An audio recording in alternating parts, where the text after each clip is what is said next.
while you and me repeat. This bittersweet heat is suffocating. I'm waiting and always hesitating. Kryptonite desires set my heart afire. Heart on fire.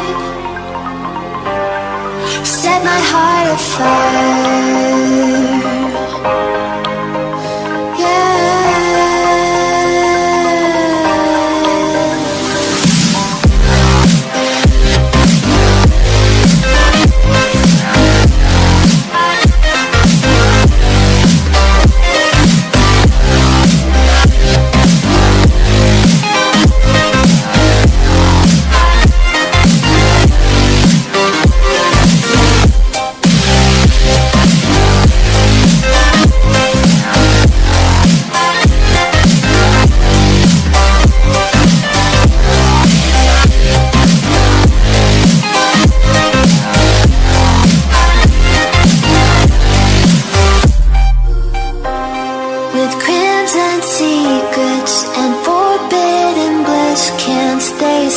Don't stop that thrill. My bones crave your skin. Temptation within. Mistakes ignite the silence. Nightmares creep while you and me repeat. This bittersweet heat is suffocating. I'm waiting and always hesitating. Kryptonite desires set my heart afire. Heart on fire. Set my heart afire. Yeah.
jack it up.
Yeah, I'm surrendering. Hold tight, chemicals collide. Hold tight, hold tight, hold tight.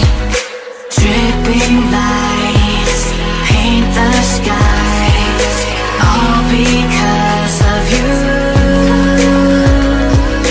Dripping lights paint the skies, only you.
want to get off the darkest ground, but gravity pulls you straight down. Earth from a bird's eye view. You should grow feathers and see this too. When you want to get off the darkest ground, but gravity pulls you straight down.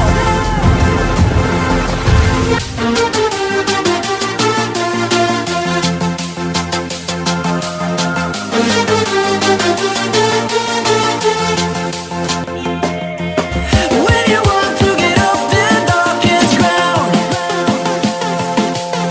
but gravity pulls you straight down.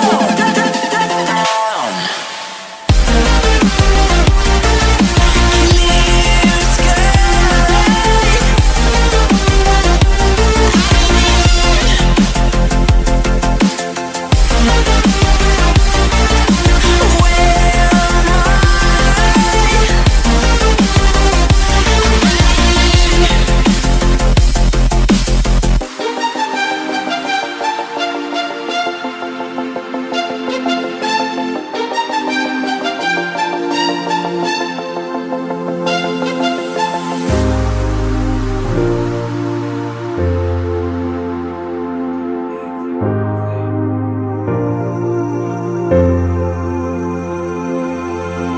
When you want to get off the darkest ground,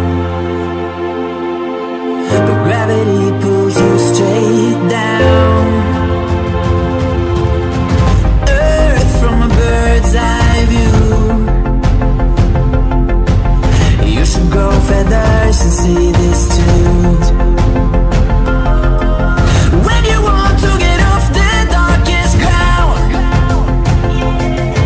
but gravity pulls you straight down.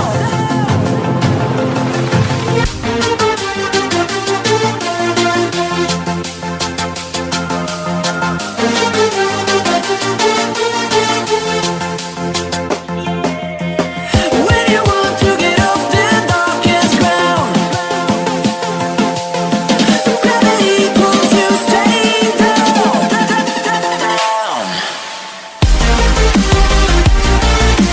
Clear sky.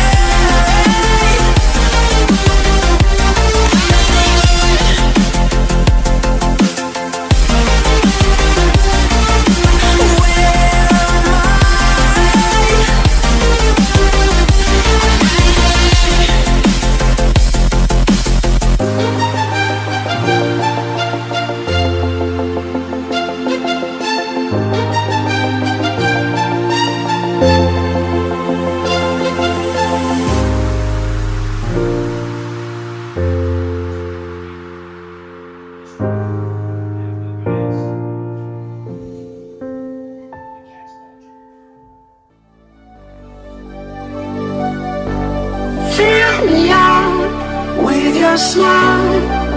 Now the sunshine brings the light. Fill me out with a flame. I will let you in this game. Take me out when I'm down. 'Cause with you I'm safe and sound. Safe and sound. Safe and sound. Safe and sound. Safe and sound. Safe and sound. Safe and sound. Safe and sound. Safe and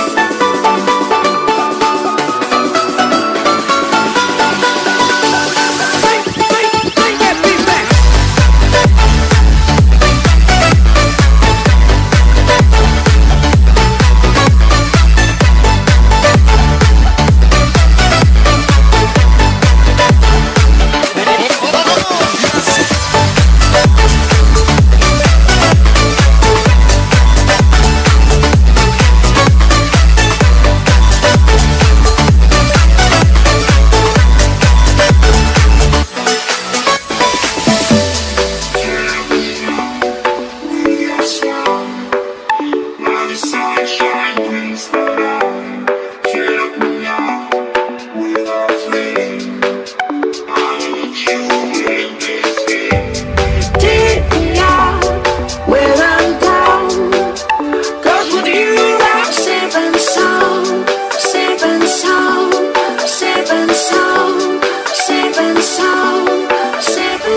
That means that from the 500 chicks, just 15 could qualify to be sold as gifts. So what are the criteria that these chickens need to meet to be worth thousands of dollars?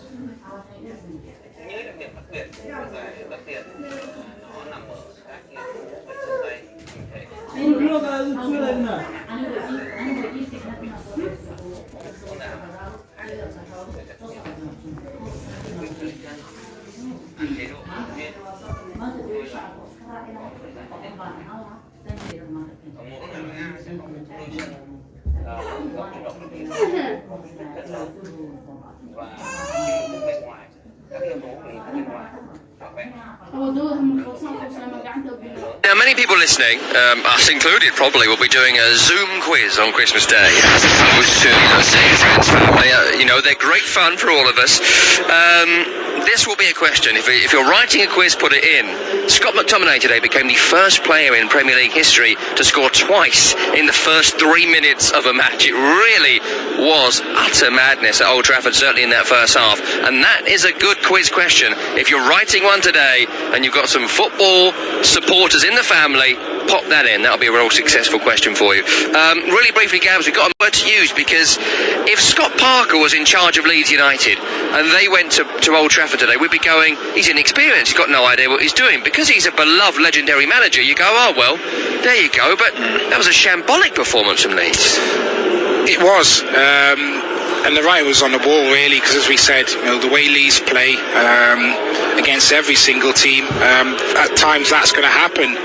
No individual kind of mistakes, eventually looking to play out from the back. Obviously, they've had trouble from set pieces, defending set pieces this season, but they can kind of pose you a lot of problems as well with the intensity that they play with and the amount of bodies that they throw forward. So yes, they can go down, because at times they have been really poor this season, really kind of naive. So, it doesn't take too many losses then for that kind of confidence to kind of dwindle away, and the pressure comes on you as a player, pressure comes on you as a manager, or maybe not so much the manager, because you say he is the messiah. Yes.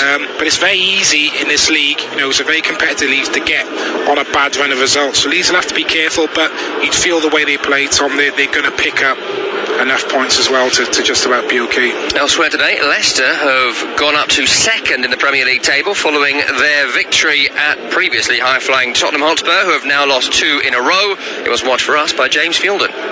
Yeah, finished at Tottenham Hotspur Stadium. Tottenham 0, Leicester 2. Spurs really didn't turn up in this one. It was a game we were all looking forward to, and Leicester the ones that took the points in the end. The opening goal came 4 minutes into added time at the end of the first half. After a VAR check on a push on Wesley Fofana, Leicester were awarded a penalty, and Jamie Vardy hammered it down the middle to give the Foxes a lead with the last kick of the first half.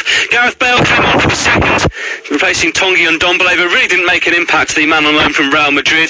Leicester then had a second goal ruled out by an offside on a VAR check after James Maddison took a long ball down inside the penalty area and slotted it past Hugo Lloris, but he was ruled out for offside, so went back to 1-0. But then a second goal came 10 minutes later.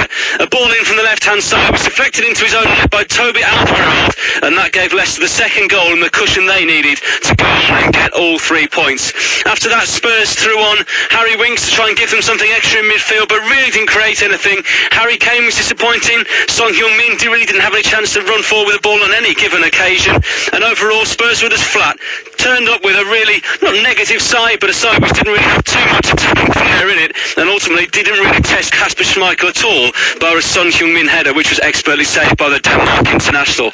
Leicester with all 3 points. They're second in the Premier League, 4 points behind Liverpool, and they play Manchester United in their next game at home on Boxing Day. What a game that will be at the King Power. Spurs move forward to the Carabao Cup quarter-finals. Stoke away on a wet Wednesday night. Who knows what can happen? It finished at Tottenham Hotspur Stadium. Spurs 0, Leicester 2. James Fielden, thank you very much indeed. Danny Gabardon, did the best team lose again? I wouldn't quite say that this time. I think Leicester were full value for their win. Spurs were very flat, I have to say. Didn't offer too much kind of going forward. Leicester, great game plan again, as we've seen a couple of times away from home this season, where they were very solid, difficult to kind of break down, and we know about the pace that they kind of have on a counter-attack. And for me, it probably could have been 3 or 4 in the end. Obviously Maddison had that kind of disallowed tight offside goal as well, and Leicester just looked much the sharper. I don't know whether the exertions up at Anfield maybe took a bit out of this Tottenham team and the way they kind of play as well. They're very kind of defensive. They have to do a lot of work kind of off the ball, and a lot of running then to get bodies up the field with the way that they counter-attack, and maybe they just looked a little bit leggy this afternoon, and I think Leicester took full advantage of that. I blame the Spurs fans. I blame the positive Spurs fans. Just the pure mention of Tottenham being in the title race is jinxed it. They've Spursed it up. They shouldn't have said a thing. Keep your heads down. Don't say anything. This time last week we thought they could be champions, and now we're thinking, can they cling on to a Europa League spot? It's incredible how football this season in this Premier League turns so quickly, and we could do that the other way with Aston. We thought they were finished a couple of weeks ago, and now second, 4 points off top. Yeah, well, it is a strange league, as we've said, and all teams are kind of dropping points, and probably Tottenham's first real test for a while this week, and they haven't passed. They've had a good run of games. They've been picking up results. Obviously that could have been a statement of intent if they could go to Anfield and get a win there. Didn't get the win there, and it's about kind of how you react. And Leicester, obviously, another very good side. Their away form this season has been fantastic, and it was a really lacklustre performance from Tottenham. So for me, look, they're going to be up in the top 4 for me, but I don't think they can challenge for the league over the course of a season. I just don't think, with the way they play, I just don't think they're going to be good enough to challenge the likes of Liverpool. Early game today came from the Amex Stadium down on the south coast, where Sheffield United were visiting Brighton. They were so close to their first win of the season, but they didn't get it. It was watched for us by Alex Crook. Brighton 1, Sheffield United 1. Not a result that does much for Sheffield United's perilous position at the bottom of the Premier League table. The Blades are also 17 games now without a league victory, but they'd have taken the draw when John Lundstrom was sent off 5 minutes before half-time for a reckless challenge on Joel Veltman. Originally, the on-field referee, Peter Banks, issued a yellow card before VAR intervened, and that was upgraded to red. Despite their numerical disadvantage, Sheffield United still took the lead on 63 minutes. Substitute Jayden Bogle finding the corner with a deflected shot. They defended for their lives for the rest of the game, but the resistance finally broken 3 minutes from time when Danny Welbeck off the bench levelled for Brighton with his second goal for the club. The Seagulls had 73% possession, 21 shots to Sheffield United's 5, and missed a couple of gilt-edged chances through Aaron Connolly and Ali Reza Jahanbash to turn 1 point into 3. It's no wins in 11 at home for Graham Potter, just the one victory for them this season, so questions for their manager to answer. It finishes at the Amex between 2 struggling sides. Brighton 1, Sheffield United 1. Alex Crook, thank you. Brighton winless in their past 11 Premier League home games. Sheffield United have won just 2 points from 14, the lowest total by an English top-flight side at this stage of a campaign. That's not just Premier League, that is top-flight history going back 150 years in this country. No one has ever started as badly as Sheffield United. But Danny Gavin, I want to ask you about the Lundstrom red card, because everyone seemed to agree that you can't tackle like that, but the more I watch it I think, well, it's a strong tackle, but it's not exactly, a Ben Thatcher, Pedro Mendes elbow situation. Everyone seems to accept contact is a foul now, and heavy contact is a red. I didn't agree with it. Well, that's the way the game's gone. It's really difficult now if you're a defender. You're scared to go into tackles now with any force, even if you kind of win the ball, because you are running the risk now of a red card. It seems like attacking players now are kind of protected more than ever. And look, it's a contact sport, so particularly in that kind of midfield area. Well, it used to be, but I think we've kind of forgotten that, gone away from that. And you go in now with any kind of aggression or intent levels too high, and even if you win the ball, then the reaction of players and stuff like that, and when the crowd's in and stuff as well, can easily get you a red card. So I thought he was Lundstrom slightly unlucky with that, but credit to Sheffield United, down to 10 men to get something out of the game still. Just briefly, 2 points, they're 8 adrift, but there's still a long season to go. Any chance? Yeah, of course. But obviously they need to find a way of scoring more goals, and you can probably look at the clean sheets as well. They kept so many last season, and nowhere near as defensively solid as they were last, because they didn't score a hatful of goals last season, did they? But I still think Chris Wilder's the man to get him out of trouble. But I think the players need to step up and do a little bit more than what they are at the minute. They've been better the last couple of games, and they'll take heart from getting a point obviously this afternoon, but they need to pick up wins and pick up wins pretty quick, but I think they're capable of doing that. Bottom of the league with 2 points, 8 adrift at the moment. Second bottom, West Bromwich Albion, the side we're watching this evening. Burnley round out the bottom 3. The other sides in relegation trouble right now: Fulham on 10, Brighton on 12, and Arsenal on 14. Right, let's take a break. When we come back, we'll refocus on our Midlands derby, which finishes off our Sunday of action in the Premier League. It's West Bromwich Albion against Aston Villa. We'll hear from Big Sam when we come back. You're listening to Premier League Live. TalkSport. Impress lost tribespeople of the Andes by demonstrating the new updated TalkSport app. Listen live, listen again, and listen good, Buster. Download the app at TalkSport.com now. Weeknights from 10 on TalkSport. Hello, I'm Andy Goldstein, and of course you can hear me on the Sports Bar with Jason Cundy. We'll be taking all your calls, text, tweets and emails on all the big talking points from the weekend's football. And remember, we bring you the very first look at the next day's back page headlines every single night. The Sports Bar, weeknights from 10 on TalkSport.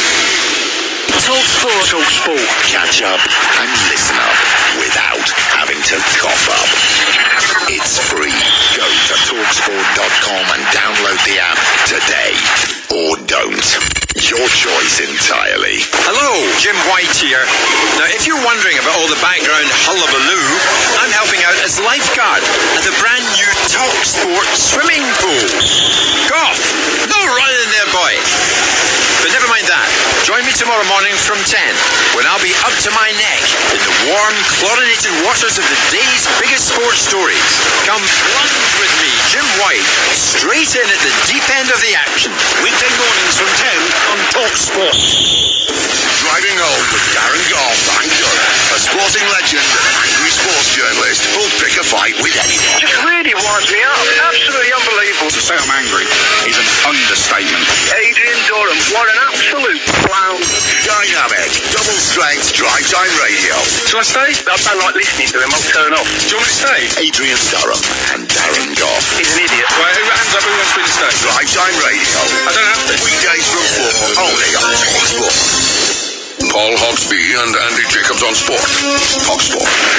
It's the Double O Duo, the radio show that's like a collapsible bridge over a shark-infested pool of big names, sporting headlines, and topical debate. Join Paul Alligator Hopscotch Hawksby and Andy Oddjob Jacobs, flying the plane of sporting entertainment out of the horse's bum of conventional radio. Have we got pussy galore on the show, Andy? No, Paul, but we've got Todd Macklin's American Sports Roundup. Will that do? Not really, Andy, no. Hawksby and Jacobs, shaken but not stirred. Weekday afternoons from 1 on TalkSport. TalkSport. Confuse bookmakers, impress football agents and entertain the kids. With the improved TalkSport app. Totally fun, totally free, totally football. Download it now from TalkSport.com. Hey, kids, take me mobile and go over there and play or something. Don't press the button that says Tinder. TalkSport. You're listening to Premier League Live. Our final game of Sunday's action comes from the Hawthorns. It's West Bromwich Albion up against Aston Villa, and it's a return to the Premier League for an 8th time for big Sam Allardyce. Light the beacons. The big man's back. West Bromwich Albion have a lead, and it's a superb strike by Grady Diangana, left-footed from 20 yards into the corner of the net. It's a long time, isn't it? I think the timing of Luke Givens' call caught us at the right time. I think that I missed it, and I think that getting back into the game and getting back into the Premier League and getting back excited about working with players again and trying to help West Brom get out of the position that they're in at the moment has been something that I've managed to do before at other clubs, and something I will try my very best to do again. And of course, with Luke and Ken's support and the rest of the backroom staff at West Brom and the players, we'll hopefully try and work our way through the rest of the season to fight our way out of the position we're in now. And as the mist descend on the Hawthorns, the Baggies take the lead. West Brom 1, Sheffield United 0. China and Greece or Turkey wasn't an option for me. You know, I think that if that was in my 50s, that would have been great to experience going abroad as a manager. But now, you know, into my 60s, I didn't want to really go and do that. I didn't really need to do it if I didn't want to. It may mean that someday nobody bothers coming for me anymore, and you have to take that chance. But lucky enough for me, and like I said, it turned up at the right time, West Brom, and for me, it felt right, and I wanted to do it. I understand the difficult position the club's in. I will try and help and do the best I possibly can to get us out of that position. The new West Brom manager, Sam Allardyce, speaking this week. Danny Gabardon, a question for you on this. You've been part of a side that looked like they were going down all season, then did go down that season with West Ham under Avram Grant. Are players excited about this change? Because there was a feeling they were going to go down under Bilic. I think the players will... It's a different kind of situation, because as I mentioned earlier, I think the players are very fond of Slavan Bilic. Were you not fond of Avram? I was, actually. I was, but results weren't good, and you knew the writing was on the wall, and you almost, in a way, kind of welcome him to change, because you just know that it needs to happen. But I don't think these West Brom players will be thinking the same, because you're off the back of a decent result against Man City. You're not kind of cut adrift yet. Recent performances have been a lot better, so you probably feel a little bit aggrieved, and you're still thinking, well, I think Slaven was doing a decent job, and why have the club got rid of him? So that's why early results for Sam will be really important, because it's not like the lads are really down. They're happy to see the old manager go, and basically what you say, the players will just buy into it straight away. He hasn't really got that situation at the minute, so there might be one or two players thinking, don't really like what we saw in training there today, or Slaven wouldn't have done it that way, blah blah blah. But the only way you can kind of turn that kind of mentality around with the players is to get them out there and get some early results. So starting this evening, really important game for him. Not easy tonight against Dean Smith and Aston Villa. Let's hear from the Villa boss briefly. What a goal that is for Aston Villa. Targets ball across the face of goal to the back post, and Aston Villa have the lead. The team has been together now for quite a long time, so we only made 5 new signings in the summer. They've all settled in very well, and when you have a team that's been consistently together, then they get to know each other, all the quirks, all the niceties that they all have, and we've got a group that really get on together. They want to pull in the same direction. They all want to get better, but they're also not afraid to push each other to get better as well. So we think we're onto something at the moment. Building a culture takes time at any workplace, and it's something we're trying to build here. Aston Villa have won it in the depths of the derby. Villa are delirious. The 10 men are going to take the 3 points. I think we said at the start of the season that nobody was satisfied finishing 17th last season, so we didn't want to be fighting in the bottom 5, bottom 6. But that's easier said than done. You need to go and put that into practice. I believe the season has started well for us in terms of what we want to go and achieve. But our little targets are, going into each match trying to win, and just seeing where that leaves us. I think we're going to have to catch up sooner or later on the games in hand we have. But we're looking forward to them, and the players, are looking forward to each game at the moment. It's West Bromwich Albion under Sam Allardyce against Dean Smith's Aston Villa. Players in the tunnel. Kick-off is next. You're listening to Premier League Live.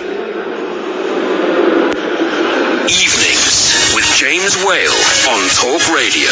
Keep connected with round-the-clock news, essential information and expert insight. I think we've got to be very careful about the way this has all been going on. Cutting through the confusion with everything you need to stay safe, informed and entertained. Everyone's going on about, we should be tracking and testing, and I just don't know how that is going to happen. Evenings with James Whale. Weeknights from 7 on Talk Radio.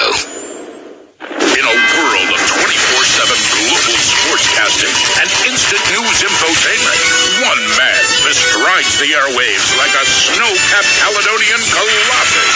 Hello, I'm Jim White. Jim White, anchorman. Mid-morning news team, assemble. Jim White and Natalie Sawyer, the #1 rated news source for breaking sports stories, big-name guests, and liquid showbiz charisma. Great Odin's Raven. That's quite a transfer. There's nothing burgundy about Jim White. Tomorrow morning from 10 on TalkSport.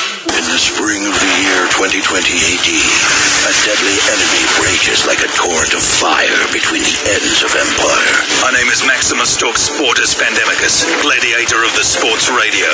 Gird up your loins and battle the invasion of COVID-19, because what you do today will echo in eternity. TalkSport Legion, assume tortoise formation against COVID-19. Show this virus no mercy by keeping a distance of at least 2 meters at all times.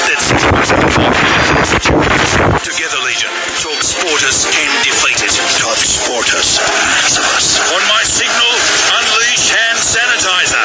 Keep it on, stay informed, and give coronavirus the red cardus. Are you not hand sanitized? 20 years of TalkSport. Gentlemen, good evening. There's no such thing as an overnight success. Accrington Stanley 4. Titanium plasmatronic death droids from the future, 0. Excess. I wasn't getting up, I was just getting in. Excitement. Excuse me. And extremely strong opinions. I spend my life covering the big game at the big level. On DAB, medium wave, and on your smart speaker. 20 years of TalkSport. For all the latest news, opinions and advice, listen to Talk Radio throughout the day and stay informed as events unfold. We're now in a position to start implementing the next parts of our plan. Find out what's happening now and what may happen next, all day, every day. If the government gets to grips with the plan, then surely we will be able to see light at the end of the tunnel. Listen now on DAB Digital Radio, online, via the Talk Radio app, or ask your smart speaker to play Talk Radio.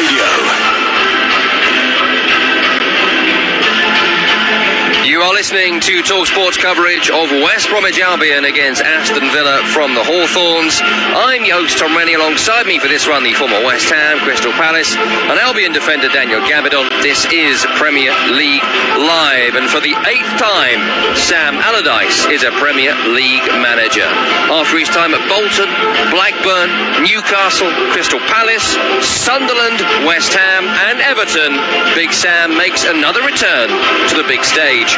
His reputation precedes him, his CV well known. Sam Allardyce guarantees you Premier League safety.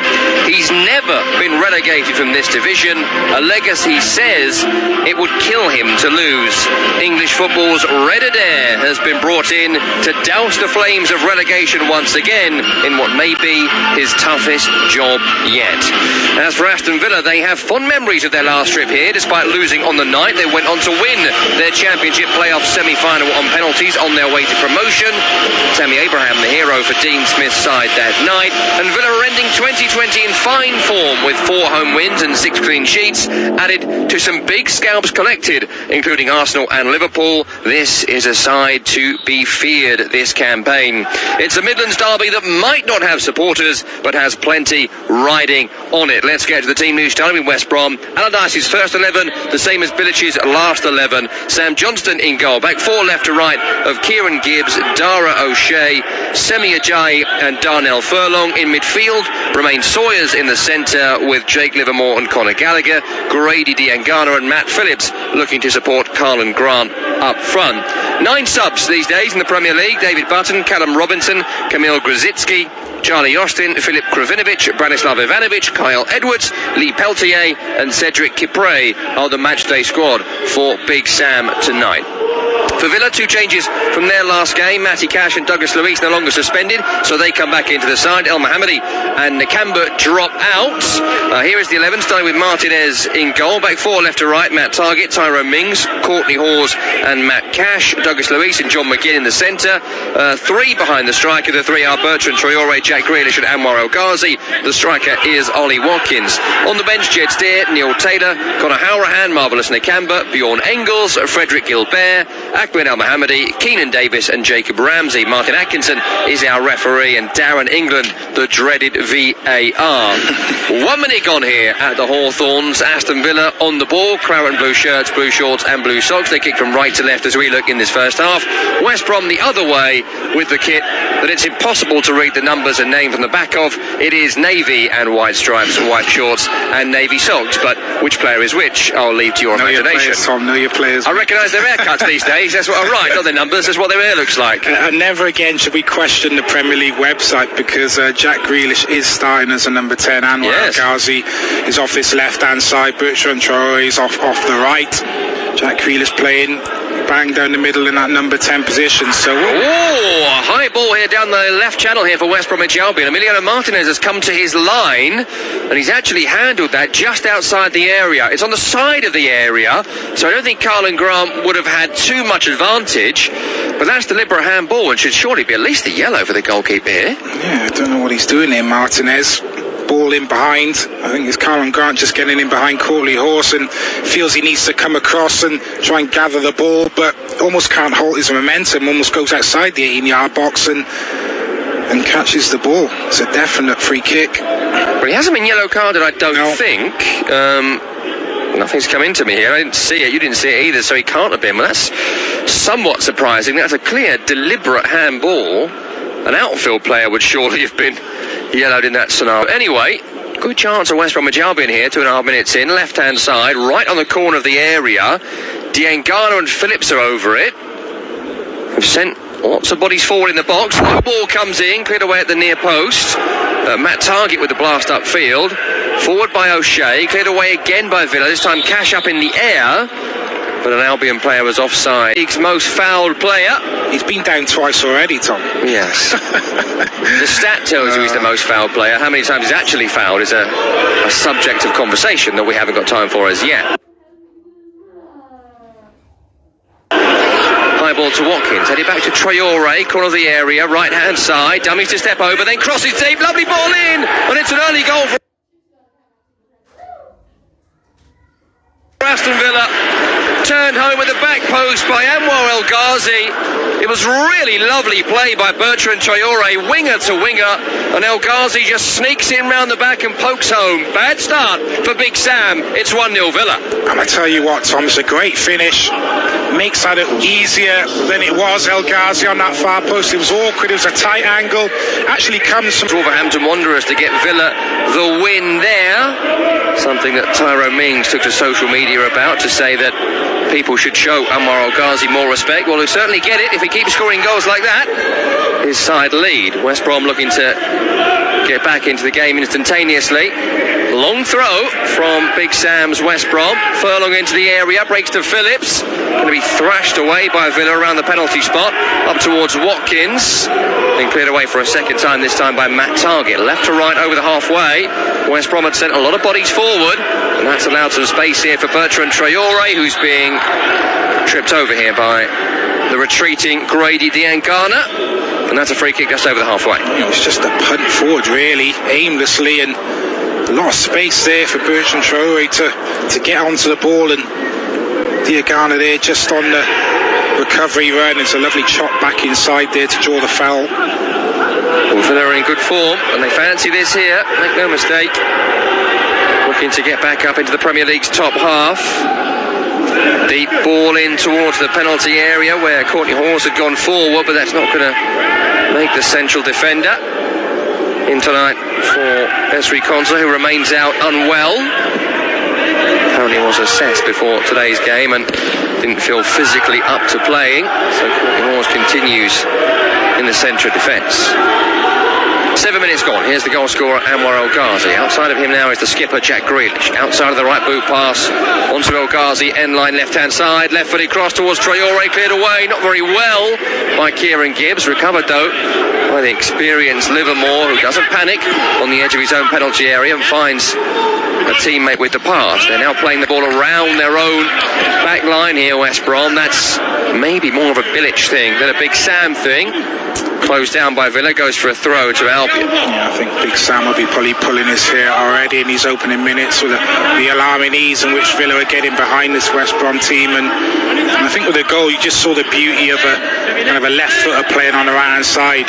You're not going to go down the side and cross the ball with your right foot. You just shift it back onto your left, and it can be quite difficult from a defensive point of view then to get up and engage that person then. And he just had too much time really then to pick out the cross, and difficult one for Furlong on the far post, because you know the cross is coming in, swinging in with the left footer, and you're trying to kind of hold a high line. You know there's a play off the back of you in El Ghazi, and it's just brilliant delivery, and it's equally as good a finish from El Ghazi. As I said, he made a difficult finish look very, very easy. High ball down the left channel here for Aston Villa. Watkins chasing it down. Good work by Semi Ajayi to get there first. Back to Johnston, who clears upfield. Former Villa goalkeeper Sam Johnston played for them in their failed playoff attempts against Fulham the year before their successful promotion. As West Brom come forward down the right hand side here, Diangana finds Grant in the area, right hand side. Cross comes in, deflected, cleared away at the back post by Matt Cash, who just read the spin on that ball well. Good work by Grant. Will be an Albion corner. Yeah, just found himself in a wide area, didn't he, Carmen Grant? Good movement, lovely ball played into him by Diangana. Faces that target, just shifts it onto his right foot, looks to whip a dangerous cross in, and just takes a little deflection and makes it difficult for Matty Cash on the far post, but dealt with it really well. Corner for Albion, nearly 10 minutes gone. They trail by a goal to nil. This will be whipped in from the attacking left-hand side. Matt Phillips, no stranger to relegation, will be taking this one. Gone down multiple times from this division. Whips it in towards the near post, away from Watkins. Grealish to Traore, back to Grealish over the top. Conor Gallagher has gone with him. Grealish will get there on the halfway line. Right on the sideline, he carries the ball in field, pokes to Traore. Traore into McGinn. Forward now to Douglas Luiz. Back to Anwar El Ghazi. Further on to target, left-hand side, approaching the final third. Into Douglas Luiz, back from suspension, having missed the last game. Sent off against Wolves late on. Mings into the feet of Grealish. Good challenge on him by Sawyers. Picked up on the halfway line by Grant. Even Tyrone Mings thought that was going to be a free kick, not given by the referee Martin Atkinson. No paw on the shirt, says the ref. And Villa come forward. Grealish finds Traore. To McGinn, right to Grealish. Looking to slip the ball into the path of Watkins. Kieran Gibbs intercepts and looks long over the top towards Grant, who's chasing the ball down with Mings. Mings deals well, knocks it back to Emiliano Martinez. 10 minutes gone, 1-0 Aston Villa. Yeah, those balls are going to have to be perfect on the transition if they're going to go quickly up to Carlon Grant. You need to be better than that, not really giving him a chance. Easy for Tyrone Mings to play that back to his goalkeeper.